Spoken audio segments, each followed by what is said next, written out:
Today marks the day that Elgato finally enters the HDMI 2.1 capture card arms race, and they're doing so with not just one, but two separate devices. I'm talking about the 4K Pro, their new internal card, as well as the 4KX, their new external card. And these both serve very different purposes. They're completely different use cases beyond just one being internal and one being external. These have completely different capabilities, and while one I find to be more of an evolutionary product and the other I find to be more of a revolutionary product, I think that these both have space in your toolkit depending on what your priorities are. So let's talk about them in turn. Let's talk about their strengths, their weaknesses, and what I think that they would be best used for in this kind of breakdown. Review, if you want to call it.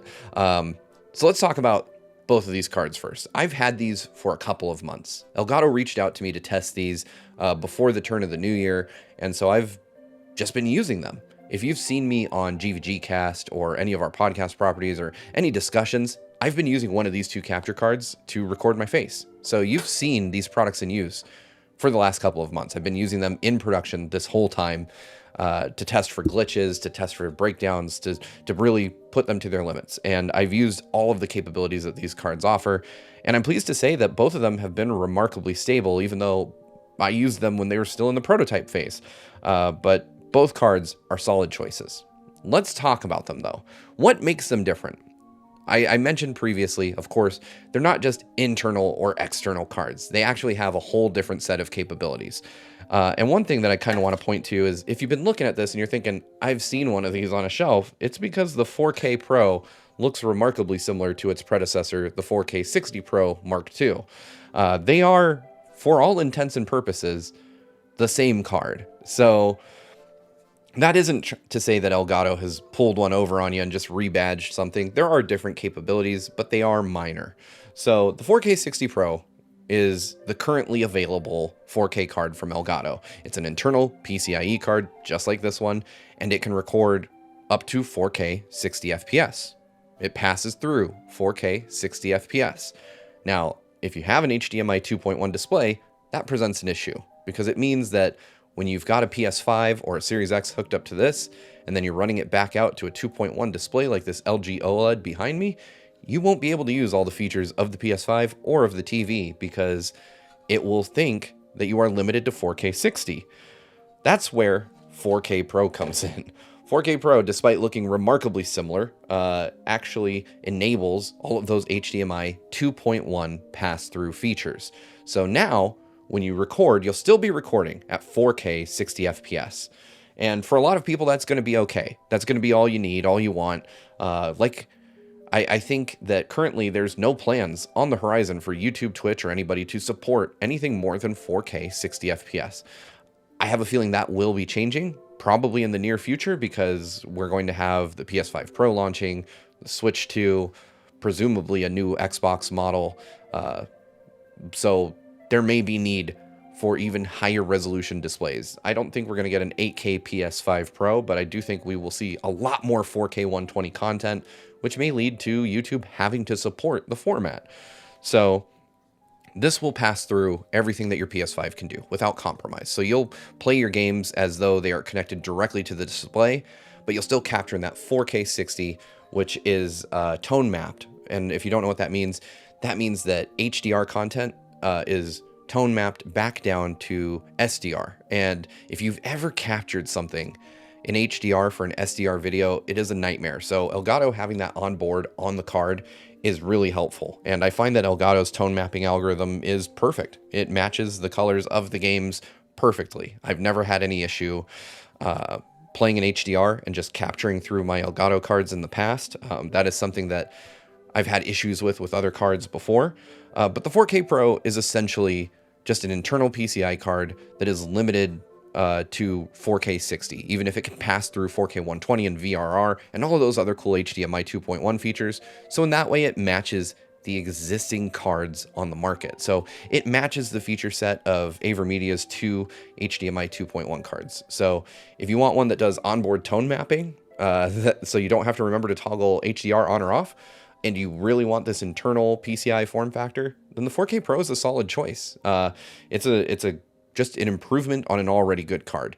It is solid evolution of the 4K 60 Pro. So another way to think about this would be the 4K 60 Pro that I showed earlier is basically the Mark II. This could be considered a Mark III. It's a very similar product, solid, great update. I like this card. I like this card a lot. However, I love this card. This is the 4KX, and this is, for lack of better terminology, it's the most powerful capture card ever. So what we're looking at here is an external USB capture card. You've got a USB-C in the middle, HDMI in and out, and you've just got a headphone in so that you can get voice chat recorded directly through the capture card. It's a very simple setup. So what does this do? Everything, essentially. So you hook this up via USB-C, and if you connect to a USB 3.2 Gen 1 port, you are able to get 4K 120 FPS recording on this box. This is the only capture card on the market that can record everything your PS5 can do at the frame rate it can do it at. So it supports a whole lot more than 4K 120. In fact, let me see if I can find the whole list here. But it has just a myriad of features available to it. It's able to record 4K 120 FPS in standard dynamic range. So no HDR, but it will tone map down just like the internal card. And you'll be doing this without compromise. Now, the one thing I will mention is that you do have to have a bit of knowledge to get 4K 120 out of this, but once you have it set up, it's one and done. And unfortunately, you only can do it through OBS. 4K Central does not currently support 4K 120 recording. I don't know if Elgato plans to enable that at some point in the future, but right now, if you want to get the most out of this card, you actually have to use it in OBS rather than Elgato's own software. But that being said, I've done it, I've recorded on it, and the only bottleneck that I ran into was my own PC's GPU, because it takes a lot of horsepower to record at 4K 120. But if you don't want to do that, the 4KX supports all the other standard resolutions. It's not like this is just a 4K 120 recording device. It records at 4K 60, you know, all the way on down to 640 by 480 if you want to record old stuff. There's really no limitation on this, and because it's a UVC capture card, that means that you can use it on devices like an iPad. You can plug this thing right into an iPad and use it to record. It is one of the simplest capture cards that money can buy, and it's the most powerful product on the market. I don't know that I could go back to internal capture cards, because there's really no benefit here that suits me more than being able to record every single thing that my PS5 does. While I really like the 4K Pro, I think it's a solid card. I mean, now I'm untethered from a PC with the 4KX. I'm able to, you know, take this to any computer and record with it. I can take this to shows with me. I can just plug it into a laptop and record. Now, I can't necessarily do 4K 120 at shows with this because I'm not going to have a beefy enough GPU in a laptop, but I am able to record 4K 60, which is really what YouTube can currently handle. And I'm able to stream from this. There's almost zero, or there really is zero lag on pass-through, you know, not a noticeable amount on pass-through.